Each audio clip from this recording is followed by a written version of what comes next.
Harry Potter and the prisoner of azkaban chapter 17 बिल्ली, चूहा और कुत्ता। हैरी का दिमाग सदमे में सुन्न हो गया। वो तीनों अदृश्य चोगे के नीचे दहशत में चुपचाप खड़े रहे। डूबते सूरज की आखिरी किरणें लंबी छायाओं वाले मैदान पर खून जैसी रोशनी डाल रही थी। फिर उनके पीछे से उन्हें किसी के रोने की आवाज़ सुनाई दी। हैग्रिड, हैरी बुदबुदाया। वो क्या कर रहा है? ये सोचे बिना ही वो मुड़ने को हुआ, लेकिन रॉन और हरमाइनी दोनों ने उसका एक एक हाथ पकड़ लिया। हम नहीं जा सकते, रॉन ने कहा, जिसका चेहरा सफ़ेद था। अगर उन्हें पता चल गया कि हम उससे मिलने गए थे तो वो और मुश्किल में फंस जाएगा। हरमाइनी की सांस तो कटने लगी थी। वो ऐसा कैसे कर सकते हैं? उसने रोते गले से कहा। वो ऐसा कैसे कर सकते हैं? चलो, रॉन बोला, जिसके दांत किटकिटाने लगे थे। वो वापस महल की तरफ चलने लगे। चोगे के नीचे खुद को छिपाए रखने के लिए वो धीरे धीरे चल रहे थे। रोशनी अब तेजी से कम हो रही थी। जब तक वो खुले मैदान में पहुंचे, चारों तरफ अंधेरा था। स्कैबर्स, शांत रहो प्लीज, रॉन अपने सीने पर हाथ रखते हुए बोला। चूहा पागलों जैसे छटपटा रहा था। रॉन अचानक रुक गया और स्कैबर्स को अपनी जेब में ढकेलने की कोशिश करने लगा। तुम्हें क्या हो गया है पागल चूहे? शांत रहो। आओ, इसने मुझे काट लिया। रॉन, चुप रहोगे? हरमाइनी बोली। फज यहाँ पर किसी भी पल आ सकते हैं। वो रुक ही नहीं रहा है। स्कैबर्स डरा हुआ था। वो अपनी पूरी ताकत से छटपटा रहा था और रॉन की पकड़ से छूटने की कोशिश कर रहा था। इस चूहे को हुआ क्या है? लेकिन तभी हैरी ने देखा कि क्रुकशैंक्स उन्हीं की तरफ आ रहा था। उसकी पीली आंखें अंधेरे में अजीब तरह से चमक रही थी। हैरी को ये नहीं समझ आया कि क्रुकशैंक्स उन्हें देखकर आया था या स्कैबर्स की चीखें सुनकर। क्रुकशैंक्स, हरमाइनी ने दुखी आवाज में कहा। नहीं, दूर हटो क्रुकशैंक्स, जाओ यहाँ से। लेकिन बिल्ला पास ही आ रहा था। स्कैबर्स नहीं। बहुत देर हो गई थी। चूहा रॉन की उंगलियों से फिसलकर जमीन पर गिरा और भागने लगा। क्रुकशैंक्स भी उसके पीछे पीछे भागने लगा और इससे पहले हैरी या हरमाइनी रॉन को रोक पाए, वो अदृश्य चोगे से बाहर निकला और अंधेरे में गायब हो गया। रॉन, हरमाइनी दुखी स्वर में बोली। उसने और हैरी ने एक दूसरे की तरफ देखा। वो दोनों भी भागने लगे। चोगे के नीचे तेज भागना तो असंभव था, तो उन्होंने चोगे को उतार कर फेंक दिया। जब वो रॉन के पीछे भागे तो चोगा उनके पीछे किसी बैनर की तरह लहराता हुआ गिर गया। आगे की तरफ से उन्हें रॉन के भागते हुए कदमों की आवाजें आ रही थी और क्रुकशैंक्स के चिल्लाने की भी। उससे हटो, दूर हटो, स्कैबर्स यहाँ आओ। एक जोरदार धप की आवाजें। पकड़ लिया, दूर हटो गंदा बिल्ला। हैरी और हरमाइनी रॉन पर गिरते गिरते बचे। वो उसके ठीक सामने आकर रुके। वो जमीन पर बैठा था, लेकिन स्कैबर्स उसकी जेब में था। उसने हिलते हुए उभार को अपने दोनों हाथों से कसकर पकड़ा हुआ था। रॉन, चोगे के नीचे आ जाओ, चलो, हरमाइनी ने कहा। डम्बलडोर, मंत्री जी, वो लोग किसी भी पल आ जाएंगे। लेकिन इससे पहले कि वो चोगा ओढ़ पाए या अपनी सांस को सही कर पाए, दैत्याकार पंजों की धीमी आवाज सुनाई दी। अंधेरे में कोई चीज उछलती हुई उनकी तरफ आ रही थी। पीली आंखों वाला एक बड़ा काला भयंकर कुत्ता। हैरी ने छड़ी पकड़ी, लेकिन देर हो गई थी। उस कुत्ते ने लंबी छलांग लगाई और अगले पंजे से हैरी के सीने पर मारा। वो पीछे गिर पड़ा। हैरी ने उसकी गर्म सांस महसूस की और उसके 1 इंच लंबे दांत देखे, लेकिन छलांग की झोंक कुत्ते को ज्यादा ही दूर ले गई थी। वो हैरी पर से गिरा। हैरी को ऐसा लग रहा था जैसे उसकी पसलियां टूट गई हो, लेकिन उसने खड़े होने की कोशिश की। उसे कुत्ते की गुर्राहट सुनाई दे रही थी। जब वो घिसट कर रुका और दोबारा हमला करने के लिए पलटा। रॉन खड़ा था। छलांग लगाते हुए कुत्ते ने हैरी को एक तरफ कर दिया। कुत्ते के जबड़े हैरी के बजाय रॉन की फैली हुई बाह पर कस गए। हैरी ने झपट कर उसके बाल पकड़ लिए, लेकिन कुत्ता रॉन को इतनी आसानी से खींच कर ले गया जैसे वो खुले होने वाली गुड़िया हो। फिर जाने कहाँ से कोई चीज़ हैरी के चेहरे पर इतना जोर से टकराई कि वो एक बार फिर गिर गया। उसने हरमाइनी को भी दर्द से चीखते और गिरते सुना। हैरी ने अपनी छड़ी खोजी और अपनी आंखों पर आ रहे खून को पोंछा। प्रकाशित भवा, वो फुसफुसाया। छड़ी की रोशनी में उसे मोटे पेड़ का तना दिखा। वो स्कैबर्स का पीछा करते करते लड़ाकू पेड़ के पास आ गए थे। इसकी शाखाएं तेज हवा में चरमरा रही थी और आगे पीछे हिलकर उन्हें पास आने से रोक रही थी। और लड़ाकू पेड़ के तने के ठीक नीचे ही वो कुत्ता था, जो जड़ों के बीच बने एक बड़े छेद में रॉन को घसीट कर ले जा रहा था। हालांकि रॉन जमकर संघर्ष कर रहा था, लेकिन उसका सिर और सीना उस छेद के अंदर पहुंच चुके थे। रॉन, हैरी चिल्लाया और उसके पास जाने की कोशिश की, लेकिन एक भारी डाल हवा में आवाज़ करती हुई आई और हैरी को मजबूरन हटना पड़ा। उन्हें अब सिर्फ रॉन का एक पैर ही दिख रहा था, जो उसने एक जड़ में अटका लिया था ताकि कुत्ता उसे अंदर ना ले जा पाए। लेकिन तभी हवा में बंदूक चलने की तरह चटाक की एक भयंकर आवाज़ आई। रॉन का पैर टूट गया था और अगले ही पर उसका पैर भी अंदर चला गया। हमें उसकी मदद करनी चाहिए, हरमाइनी चीखी। हरमाइनी के शरीर से भी खून निकल रहा था। लड़ाकू पेड़ ने उसके कंधे पर घाव कर दिया था। नहीं, वो कुत्ता इतना बड़ा है कि उसे खा जाएगा। हमारे पास समय नहीं है। हम बिना मदद के लड़ाकू पेड़ के पार नहीं जा पाएंगे। तभी एक और शाखा उनकी तरफ तैरती हुई आई, जिसकी टहनियां मुक्के की तरह बंधी थी। अगर वो कुत्ता अंदर जा सकता है तो हम भी जा सकते हैं, हैरी ने हाँफते हुए कहा। वो यहाँ वहाँ ताक रहा था और लहराती हुई दुष्ट शाखाओं के बीच से जाने का रास्ता खोज रहा था, लेकिन पेड़ की शाखाओं का शिकार बने बिना वो 1 इंच भी आगे नहीं जा सकता। ओह प्लीज मदद करो, मदद करो, हरमाइनी फुसफुसाई और अपनी जगह पर यहाँ वहाँ हिलने लगी। प्लीज। क्रुकशैंक्स आगे आया। वो हिलती हुई शाखाओं के बीच से किसी सांप की तरफ फिसलता हुआ गया और अपने अगले पंजे तने की एक गांठ पर रख दिए। अचानक पेड़ स्थिर हो गया। अब ऐसा लग रहा था जैसे वो संगमरमर का बना हो, एक पत्ती तक नहीं हिल रही थी। क्रुकशैंक्स, हरमाइनी ने फुसफुसाकर कहा। उसे अब हैरी का हाथ पूरी ताकत से पकड़ लिया। उसे कैसे पता था? उसकी उस कुत्ते से दोस्ती है, हैरी ने कहा। मैंने उन दोनों को एक साथ घूमते देखा है। चलो छड़ी निकाल लो। वो लोग कुछ ही सेकंड में तने तक पहुंच गए, लेकिन वो छड़ों के छेद तक पहुंच पाते इससे पहले क्रुकशैंक्स अपना पूंछ हिलाता हुआ अंदर चला गया। उसके बाद हैरी गया। वो सिर के बल अंदर रेंगा और एक ढाल पर फिसलते हुए बहुत नीची सुरंग की तलहटी तक पहुंच गया। क्रुकशैंक्स थोड़ा आगे जा रहा था और उसकी आंखें हैरी की छड़ी की रोशनी में चमक रही थी। कुछ सेकंड बाद हरमाइनी भी फिसलते हुए उसके पास आ गई। उसने पूछा, रॉन कहाँ है? यहाँ से चलते हैं, हैरी ने कहा और क्रुकशैंक्स के पीछे झुककर चलने लगा। ये सुरंग कहाँ निकलती है? मैं नहीं जानता, ये उस नक्शे में दिखती है, लेकिन फ्रेड और जॉर्ज का कहना था कि वो इसमें कभी नहीं गए, यहाँ तक कि कोई भी नहीं गया। ये नक्शे के किनारे से जाती है, लेकिन ऐसा लगता है कि यह हॉग्समीड जाती होगी। वो जितना तेज़ चल सकते थे चले। उन्हें कभी कमर झुकाकर चलना पड़ रहा था। आगे क्रुकशैंक्स की हिलती हुई पूंछ कभी दिखाई देती, कभी दिखाई देना बंद हो जाती। वो आगे बढ़ते गए। हैरी को लगा कि ये गलियारा भी हनी ड्यूक्स वाले गलियारे जितना लंबा था। हैरी रॉन के बारे में सोच रहा था कि वो विशाल कुत्ता उसके साथ क्या कर रहा होगा। हैरी हाँफते हुए दर्द भरी सांस ले रहा था और कमर नीची करके भाग रहा था। और फिर सुरंग में चढ़ाई शुरू हो गई। कुछ पल बाद मोड़ आया और क्रुकशैंक्स गायब हो गया। अब हैरी को खुली जगह पर हल्की रोशनी दिखाई दी। वो और हरमाइनी सांस लेने के लिए रुके और फिर आगे की तरफ चलने लगे। आगे क्या है ये देखने के लिए दोनों ने छड़ियाँ उठा रखी थी। वहाँ एक कमरा था जो अस्त व्यस्त और धूल भरा था। दीवारों से वॉलपेपर उखड़ रहा था। पूरे फर्श पर यहाँ वहाँ निशान थे और फर्नीचर का हर सामान इस तरह टूटा था जैसे किसी ने उसे अपने आप तोड़ा हो। खिड़कियाँ पूरी तरह से बंद थीं। हैरी ने हरमाइनी को देखा जो डरी हुई थी, लेकिन उसने सिर हिलाया। हैरी चारों तरफ देखते हुए छेद से निकला। कमरा खाली था, लेकिन दाईं तरफ वाला दरवाज़ा खुला था।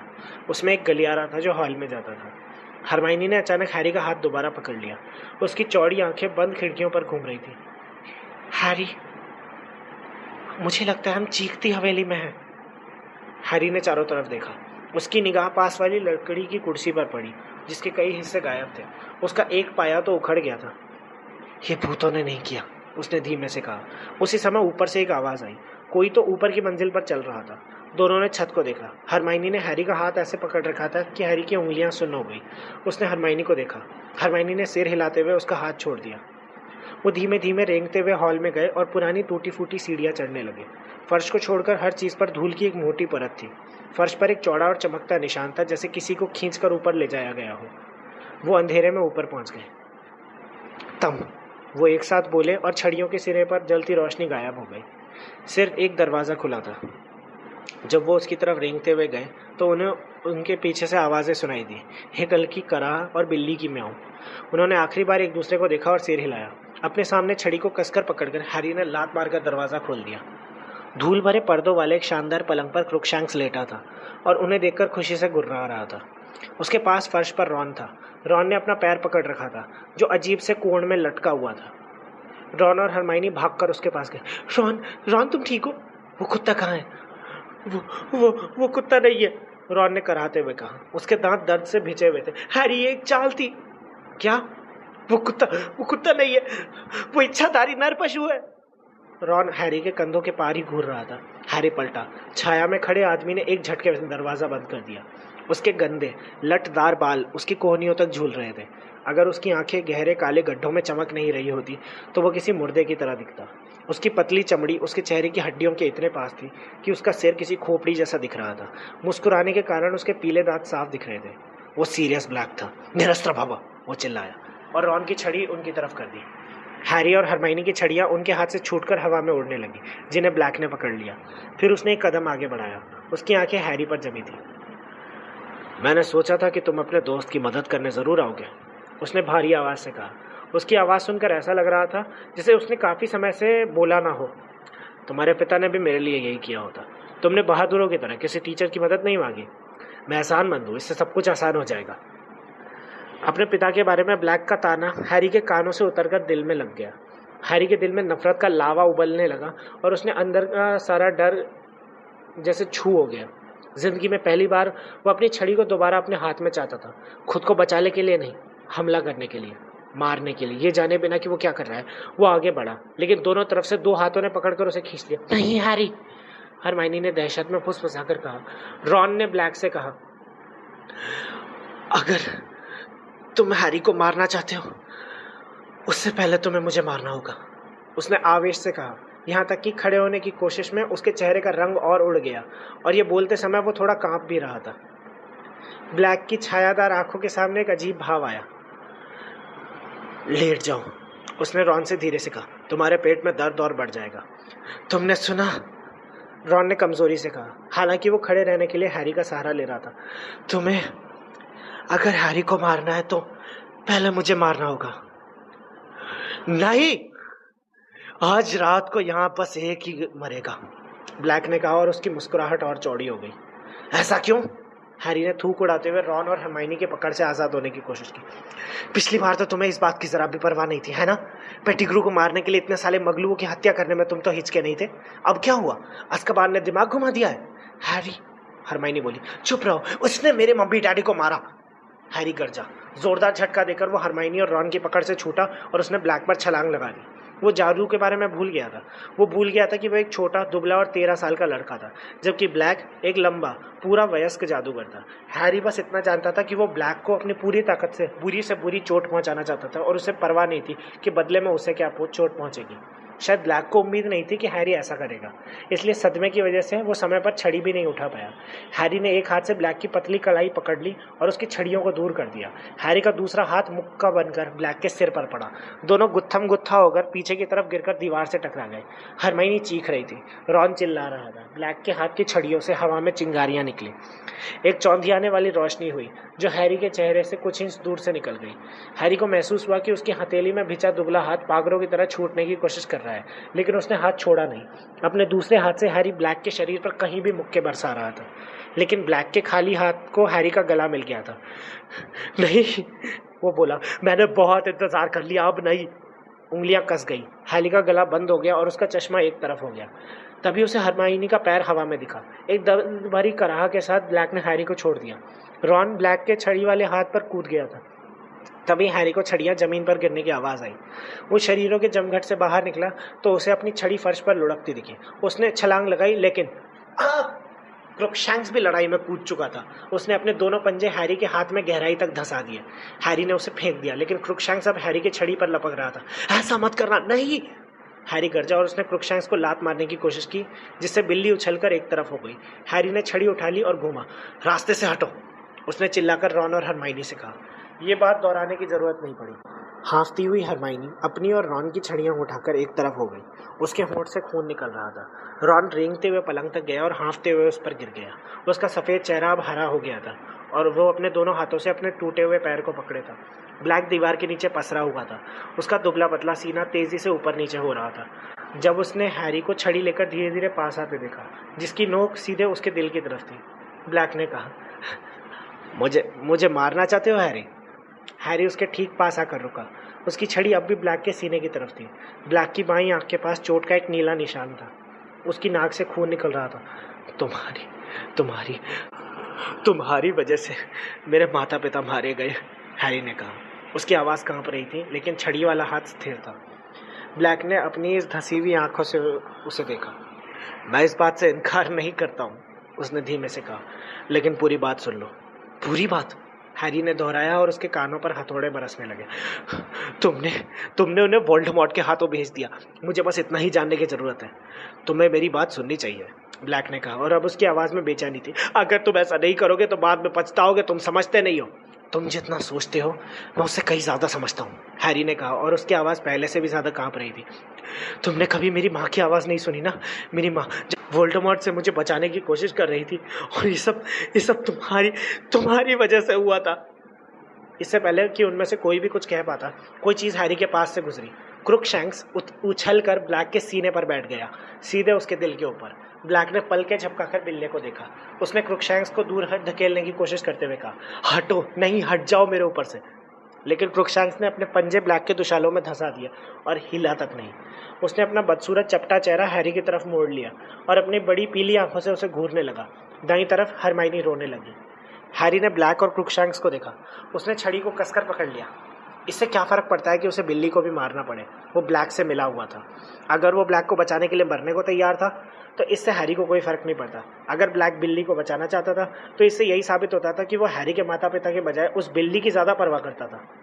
हैरी ने छड़ी उठाई। वो ये काम करने का समय सामने देख रहा था। अब अपने माता पिता का बदला लेने का समय आ गया था। वो ब्लैक को मार डालेगा, उसे ब्लैक को मारना होगा। उससे इससे अच्छा मौका नहीं मिलेगा। समय गुजरता गया लेकिन फिर भी हैरी वहीं खड़ा था। उसकी छड़ी हवा में झूल रही थी। ब्लैक उसे घूर रहा था और क्रुकशैंक्स ब्लैक के सीने पर बैठा था। बिस्तर की तरफ से रॉन के सांस लेने की आवाज़ें आ रही थी। हरमाइनी खामोश थी और तभी एक नई आवाज़ आई। दबे हुए कदम फर्श पर गूंज रहे थे। नीचे की सीढ़ियों से कोई ऊपर आ रहा था। हम यहाँ पर है, हरमाइनी चीखी। हम यहाँ है, सीरियस ब्लैक भी यहाँ है, जो भी है जल्दी आओ। ब्लैक हिला, जिससे क्रुकशैंक्स गिरते गिरते बचा। हैरी ने अपनी छड़ी को कसकर पकड़ लिया। उसके मन में यह विचार आया, ये काम अभी कर दो। लेकिन सीढ़ियों पर धड़धड़ाते कदमों की आवाज़ करीब आती गई और हैरी ने कुछ नहीं किया। कमरे का दरवाज़ा लाल चिंगारियों की बौछार से खुल गया और हैरी ने पलट कर देखा कि प्रोफेसर लुपिन धड़धड़ाते हुए कमरे में आ गए हैं। उनके चेहरे का रंग उड़ गया था और उनकी छड़ी उठी हुई थी। उन्होंने फर्श पर पड़े रॉन को देखा, दरवाजे के पास दुबकी हुई हरमाइनी को देखा और हैरी को देखा, जिसने ब्लैक पर छड़ी तान रखी थी, और सबसे आखिर में ब्लैक को देखा, जो हैरी के कदमों के पास लहूलुहान पड़ा था। निरस्त्र भव, लुपिन चिल्लाए। हैरी की छड़ी एक बार फिर उसके हाथ से छूटकर उड़ गई और हरमाइनी के हाथ की दोनों छड़ियों का भी यही हाल हुआ। लुपिन ने उन्हें कुशलता से लपक लिया। फिर कमरे में आगे आकर उन्होंने ब्लैक को घूरा, जिसके सीने पर क्रुकशैंक्स अभी भी पहरेदार की तरह बैठा था। हैरी अचानक निराश हो गया। वो ब्लैक को सजा नहीं दे पाया। उसकी हिम्मत जवाब दे गई। अब ब्लैक को दम पिशाचों के हवाले कर दिया जाएगा। फिर लुपिन ने एक अजीब सी आवाज़ में कहा, जिसमें दबे हुए भाव थे, वो कहाँ है सीरियस? हैरी ने जल्दी से लुपिन को देखा। वो लुपिन की बात का मतलब नहीं समझ पाया। लुपिन किसकी बात कर रहे थे? आज वो एक बार फिर ब्लैक को देखने के लिए मुड़ा। ब्लैक का चेहरा भावहीन था। कुछ सेकंड तक वो हिला नहीं। फिर बहुत धीरे से उसने हाथ उठाकर रॉन की तरफ इशारा किया। आश्चर्यचकित हैरी ने रॉन को देखा, जो बहुत चक्का था। लेकिन तब तो लुपिन ब्लैक की तरफ इतना गौर से देख रहे थे जैसे उसके मन की बातें पढ़ने की कोशिश कर रहे हो। वो पहले सामने क्यों नहीं आया जब तक कि लुपिन की आंखें चौड़ी हो गई, जैसे वो ब्लैक से आगे कुछ देख रहे हो जिसे और कोई नहीं देख सकता हो। जब तक कि उसके अंदर रहस्य न छिपाया गया हो, जब तक कि तुमने आखिरी पल योजना न बदल ली हो बिना मुझे बताए। बहुत धीरे धीरे ब्लैक ने सिर हिलाया और अपनी निगाह लुपिन के चेहरे पर टिकाई रखी। प्रोफेसर लुपिन, हैरी ने पूछा, क्या हो रहा है? लेकिन वो सवाल पूरा नहीं कर पाया, क्योंकि उसने जो देखा उससे उसकी आवाज़ गले में अटक गई। लुपिन छड़ी झुका रहे थे। अगले ही पल वो ब्लैक के पास पहुंचे, उसका हाथ पकड़ा और उसे खड़ा किया, जिससे क्रुकशैंक्स फर्श पर गिर गया। फिर उन्होंने ब्लैक को इस तरह गले लगा लिया जैसे उनका बिछड़ा हुआ भाई वापस आ गया हो। हैरी को ऐसा महसूस हुआ जैसे उसके पेट का तला गायब हो गया हो।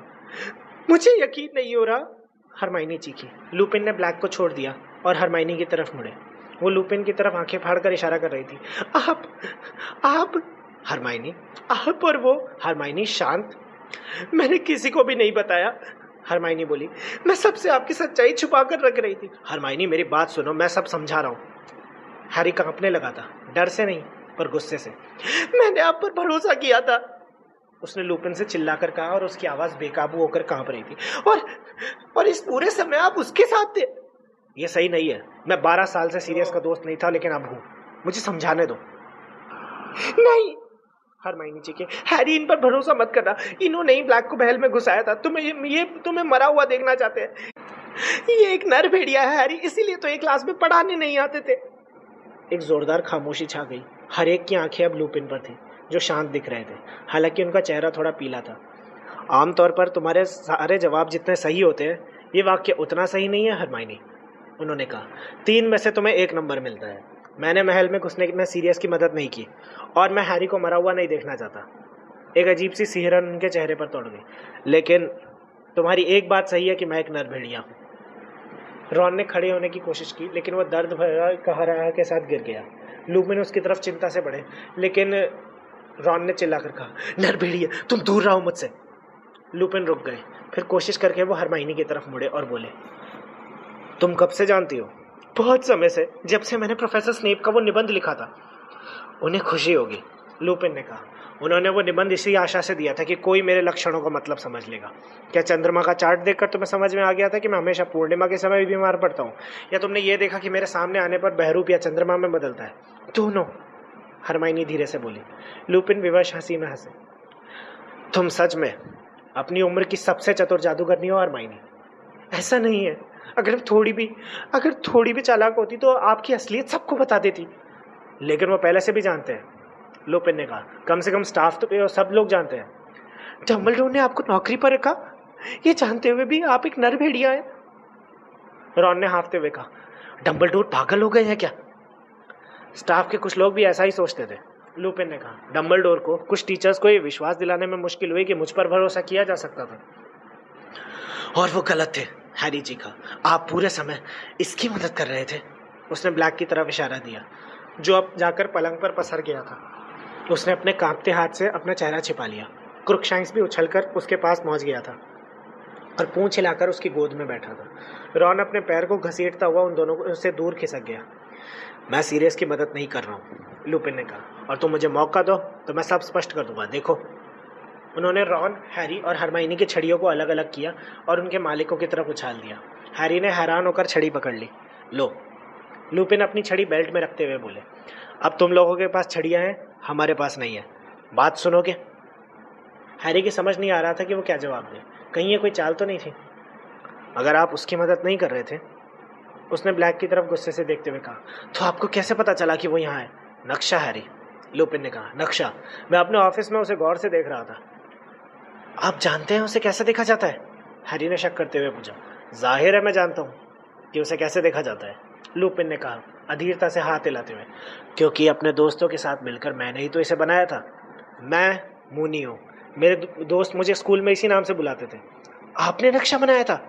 ज़रूरी बात यह है कि मैं आज शाम को इसे गौर से देख रहा था, क्योंकि मुझे लगा कि तुम, रॉन और हरमाइनी चोरी से महल के बाहर जा सकते हो। मैं जानता था कि उस गरुड़ अश्व के मरने से पहले तुम हैग्रिड से मिलोगे, और मैं सही था, है ना?